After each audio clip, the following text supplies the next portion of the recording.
y eso es una responsabilidad fuerte. El ser padrino no es nada fácil, es un padre, pues guiar a un cristiano, a un creyente. ¿Tú eres tata? Sí, señor. ¿Puedes explicar un poco qué importancia tiene y cómo tú llegaste a ese nivel? Sí, es el más alto nivel. Sí, señor.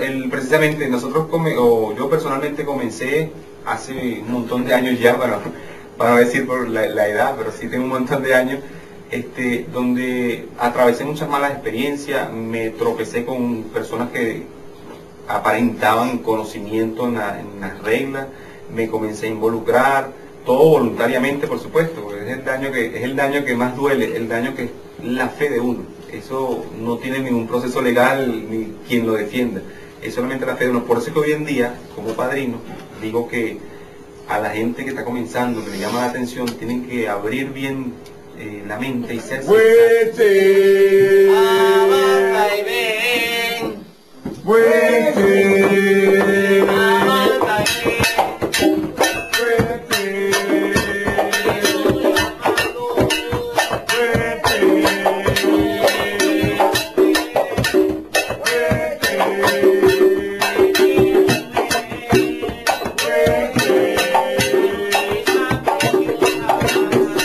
Entonces, los inicios míos fueron muy difíciles, de mucho tropiezo, de encontrarme con personas falsas, descubrir situaciones, y todo me llevó pues a la no renuncia del empujo, sino a la renuncia del ser humano.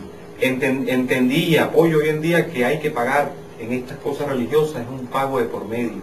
Todas las religiones hay pagos, en todas. En la misma iglesia voluntariamente tú permites pues para el propósito del bien de la iglesia, del progreso. Es lo mismo que para el muerto, lo mismo a lo mejor quizás será para otras creencias, el evangélico, no sé, pero siempre hay un pago de por medio que se supone debería de ser invertido en el bienestar de la casa, no en el bienestar personal, que me voy a comprar la camisa corriendo después que tú me pagaste.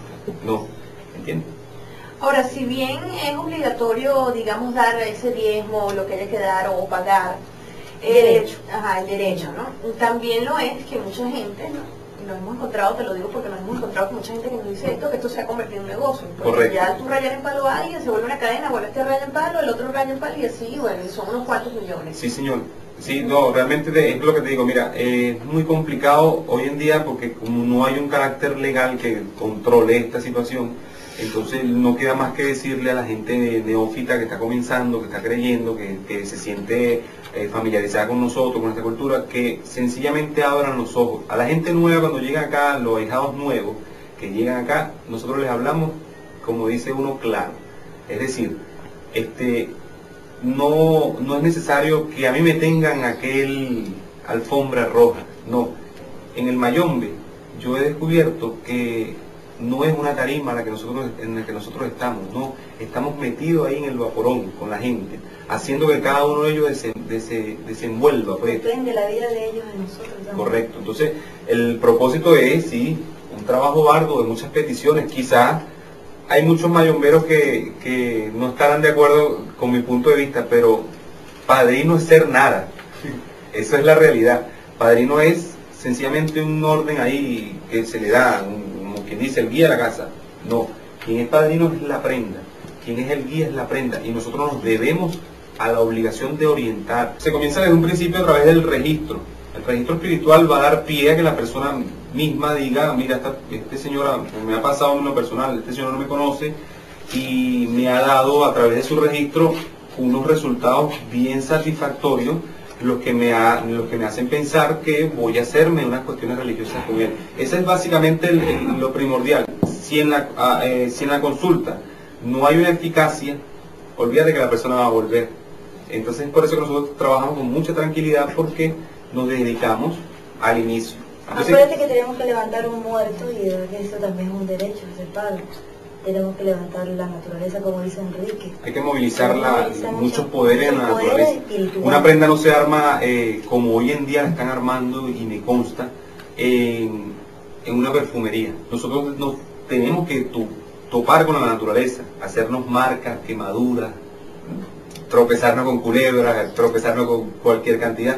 Yo le agradezco a mi Sarabanda que él mismo haya proporcionado esta casa, que es su casa religiosa, y está rodeada de la naturaleza que ya vamos a conocer, que nos permite seleccionar los palos, las tierras, las aguas.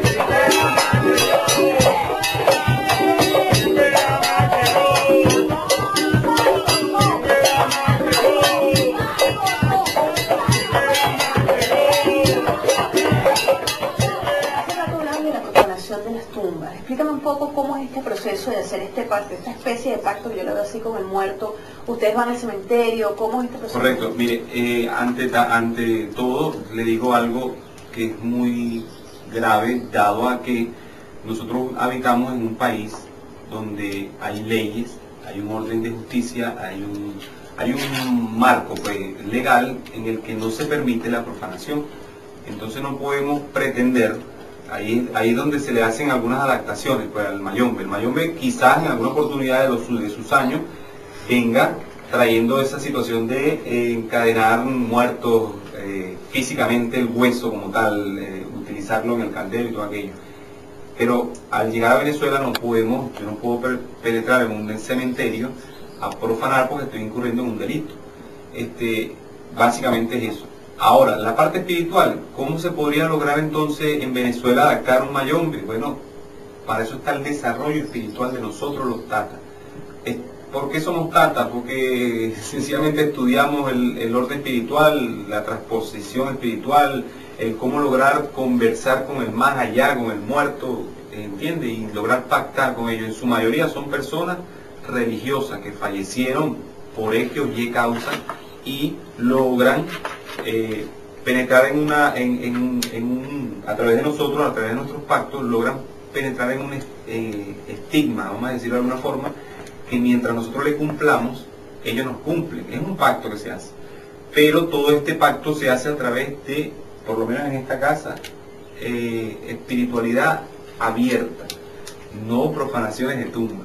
¿No tienen los huesos de ningún muerto aquí? No porque, como te dije, nuestra cultura venezolana tiene un marco legal al que hay que respetar y hacer respetar.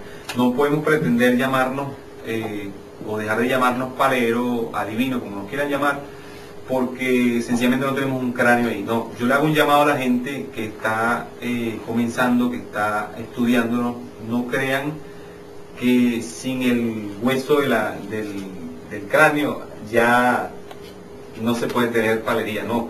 Necesariamente se tiene que hacer un pacto con el espíritu de fulana tumba. Eso se hace ordinariamente en la casa aquí, en Manson. Él nos indica dónde, que tiene la prensa. Sí, a dónde está el muerto, a dónde yo lo voy a buscar, cómo se llama y todas esas cosas se hacen es acá. Y dónde está, él es como un radar. Él busca y nos ayuda. Una vez que nosotros lleguemos al sitio donde esté el difunto, efectivamente nos daremos cuenta si es un difunto que mayormente es abandonado, que quizás nadie lo fue a atender, según la cultura nuestra, pues como católicos, generalmente una costumbre que los muertos los atiende, pues, para darle su prosperidad. Bueno, ese tipo de difuntos. Ya vamos a hablar un poquito más de eso, pero quería profundizar en lo que es la profanación de las tumbas, ¿no? Porque si bien tú dices que esto no está permitido en el país, hay gente que lo hace, que hemos ido, yo he tenido la oportunidad de presenciar cómo sacan cadáveres del Correcto, cementerio. sí. Bueno, realmente te digo, reitero el llamado de verdad a mucha gente, muy a pesar y sin ninguna pena ni disimulo lo digo, es una falta grave de verdad el ser y llamarse palero y el pretender profanar una tumba. Parece que no conoce, Porque, no conoce cómo es bien la palería. Sí, señor. La palería inicialmente, es la adoración, el mayombe originario es la adoración a la naturaleza, a todos los poderes, movimientos, brisa, tierra, pozos, aguas, manantiales, todo ese tipo de movimiento que tiene la naturaleza es lo que realmente es la fuerza. No es el cráneo de un difunto que yo profané, no. En la profanación, en mi punto de vista, está prohibido en el mayombe, según